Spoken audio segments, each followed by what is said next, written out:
For over a century, football evolved at a measured pace. Rules were tweaked and tactics shifted, but the fundamental rhythm of the game remained constant. Today, that rhythm is accelerating. The sport is undergoing a rapid, systemic overhaul, and the game is being rebuilt almost overnight. Historically, the sport operated on a predictable, stable calendar. Fans spent 9 months of the year invested in domestic leagues, while every 4 years the planet paused for the sacred pinnacle of the sport, the World Cup. But the organization driving this disruption is the one tasked with protecting that tradition, FIFA. Over the last few years, the governing body has launched a series of aggressive new commercial deals and dramatically expanded tournament structures. Supporters argue these massive projects are essential to reach untapped global markets. Critics look at the same moves and see a governing body stripping away the sport's history to maximize profits. This raises a central question. FIFA already generates billions of dollars. Why risk the sport's stability to overhaul its DNA? Because what we are watching is a high-stakes battle for ultimate control. To understand the conflict, look at how football is structured. Power has historically been divided. FIFA oversaw the international game, while other bodies managed the day-to-day ecosystem of club football. The undisputed heavyweight of club football is UEFA. They control the competitions where the vast majority of week-to-week fan loyalty lives.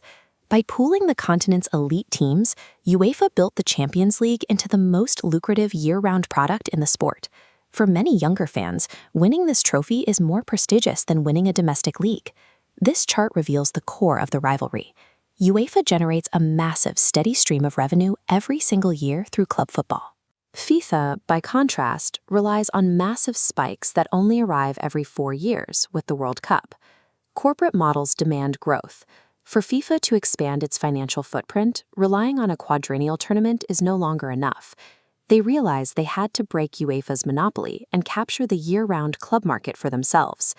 Their primary weapon is the dramatically expanded Club World Cup. Once a short, relatively overlooked event, it has been re-engineered into a massive strategic asset. The new format is a month-long spectacle. By bringing together heavyweights like Manchester City and Real Madrid alongside elite teams from every continent, FIFA is building a direct competitor to the Champions League. The target is premium media rights. Global streaming platforms are locked in a bidding war for live sports, and markets like North America are increasingly valuable. FIFA is packaging the world's biggest clubs to secure these global deals before the 2026 World Cup arrives. This expansion marks a shift in FIFA's identity. They are stepping outside their role as an international governing body and becoming a direct provider of high-end sports entertainment. This institutional battle for calendar dominance has severe consequences for those who actually play. Modern athletes are already stretched to the limit. Between domestic leagues, domestic cup runs, expanded European schedules, and international qualifiers, top-tier footballers are being asked to perform at elite levels almost year-round.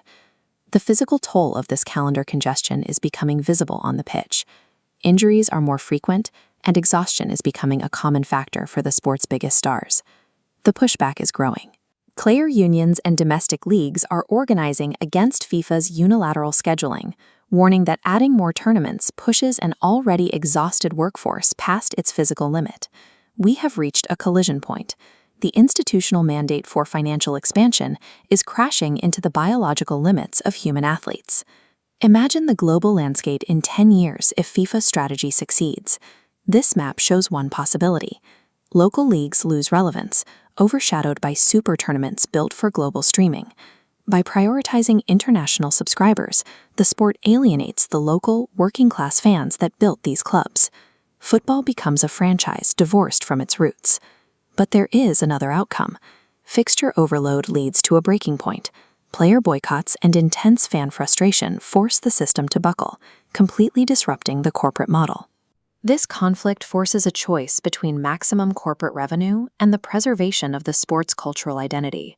Football has evolved for over a century, but today's changes threaten how the sport is organized and valued at its core. Will corporate expansion save the sport for a new generation, or permanently destroy what made it special? The battle for football's soul is active right now, leaving the future unwritten.